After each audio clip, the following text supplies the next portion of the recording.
Assalamualaikum warahmatullahi wabarakatuh. Waalaikumsalam warahmatullahi wabarakatuh.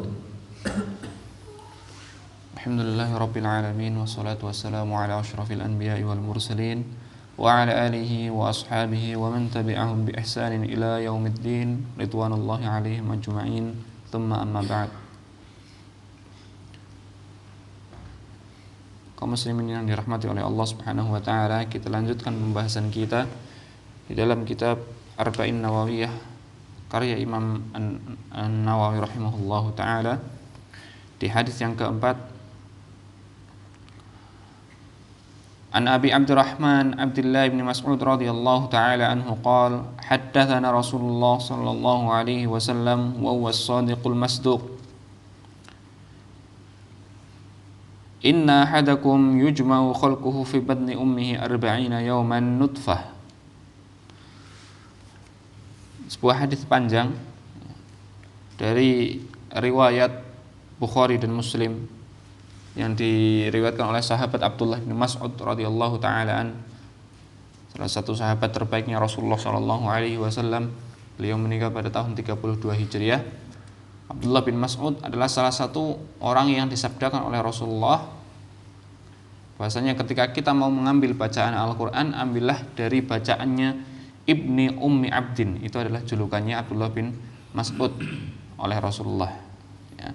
Ketika kita mau mengambil bacaan Al-Qur'an, maka ambillah riwayat dari jalurnya Abdullah Ibni Mas'ud radhiyallahu ta'ala. Dan Rasulullah menyebutkan beberapa sahabat yang lainnya. Ada sekitar 5 atau 6 sahabat yang sering disebutkan oleh Rasulullah, jika kita mau mengambil bacaan Al-Quran, ambillah dari bacaannya Abdullah bin Mas'ud. Karena beliau memang salah satu orang ataupun salah satu sahabat yang sangat fokus terhadap Al-Quran. Abdullah bin Mas'ud radhiyallahu ta'ala an. Qala, Abdullah bin Mas'ud berkata, haddatsana Rasulullah sallallahu alaihi wasallam wa huwa as-sadiqul masduq.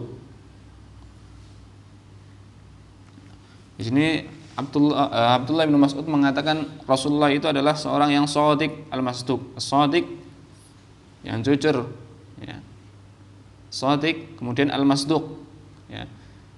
Yang mana ditafsirkan oleh para ulama dengan beberapa hal. Salah satunya as-shadiq di sini sudah jelas bahwasanya Rasulullah itu adalah orang yang jujur. Al-masduq di sini adalah betul yang dibawa oleh Rasulullah. Ini kebenaran. Ya. Tidak mungkin ada kedustaan yang dibawa oleh Rasulullah Sallallahu Alaihi Wasallam. Jadi Rasulullah sendiri sudah seorang yang jujur, yang benar, yang dibawa pun suatu yang benar. As-shadiqul masduq. Inna ahadakum yujma'u khalquhu fi batni ummihi 40 yawman nutfah. Ya. Di sini Rasulullah Shallallahu Alaihi Wasallam ingin menjelaskan sebuah proses penciptaan seorang hamba. Ya.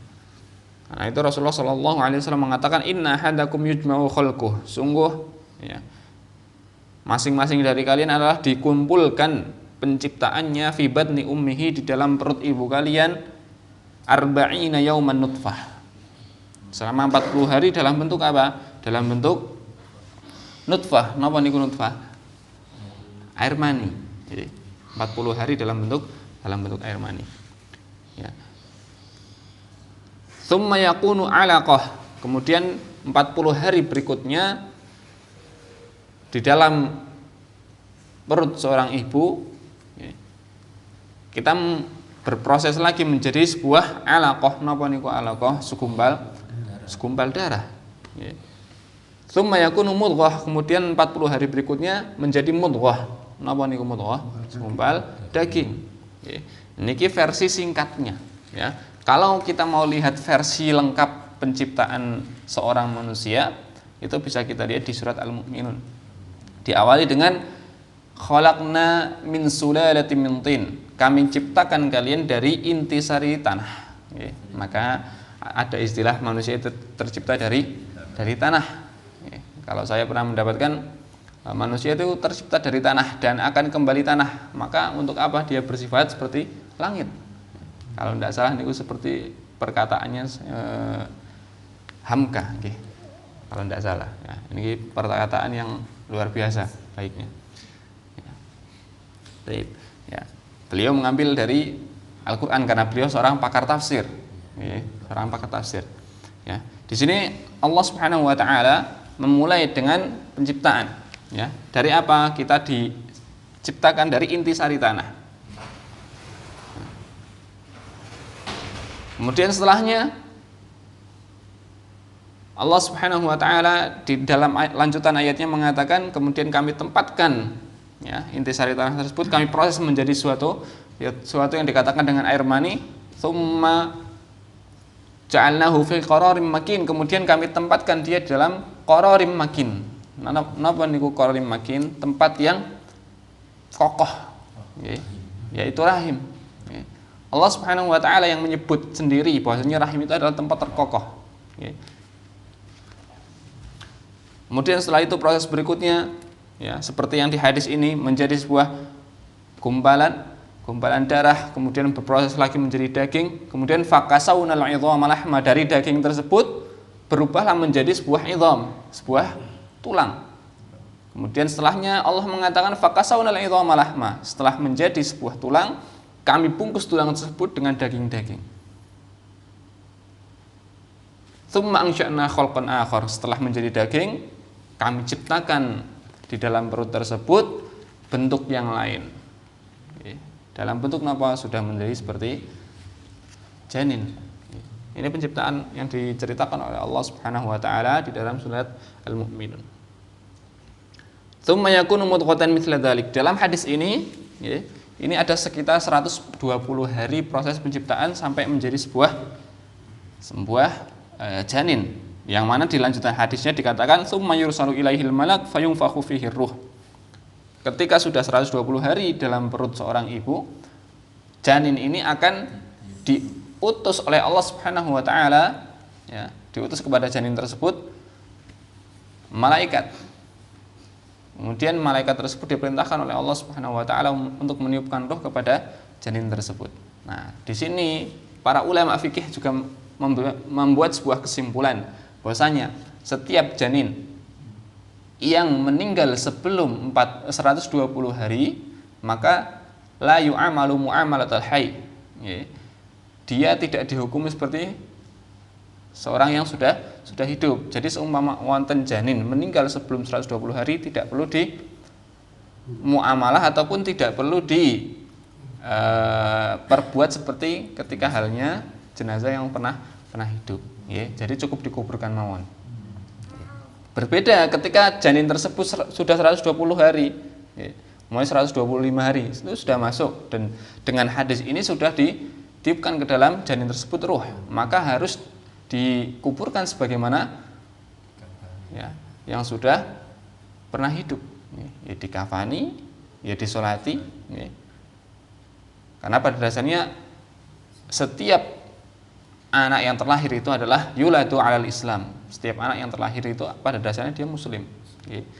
Fa abawahu yuhawidanihi au yunassiranihi au yumajjisanihi. Maka tinggal orang tuanya lah yang akan menjadikan anak tersebut itu seperti apa? Apakah menjadi Yahudi, apakah menjadi Nasrani atau Majusi. Pada dasarnya setiap yang lahir pasti muslim.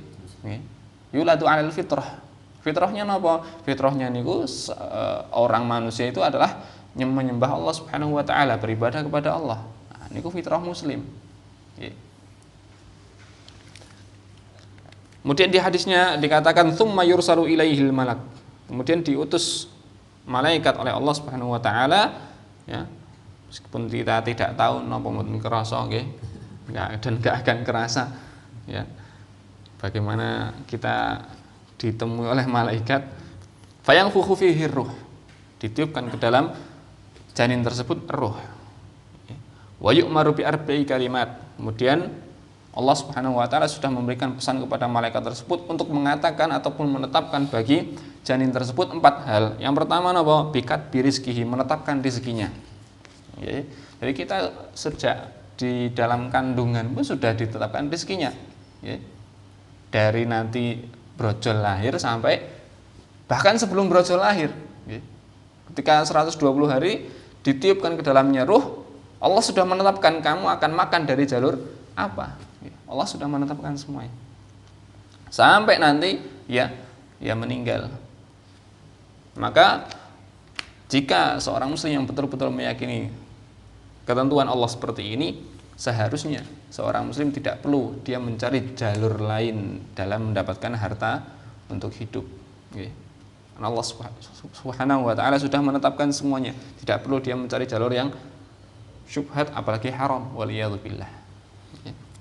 Allah Subhanahu wa ta'ala sudah menetapkan rezekinya, wa ajalihi, dan sudah menetapkan ajalnya, mau di mana meninggalnya, kondisi seperti apa meninggalnya, posisinya seperti apa, ya. Tapi yang paling penting adalah seorang itu dimatikan dalam keadaan kebiasaan dia ketika hidup. Maka nanti akan dijelaskan di akhir hadisnya.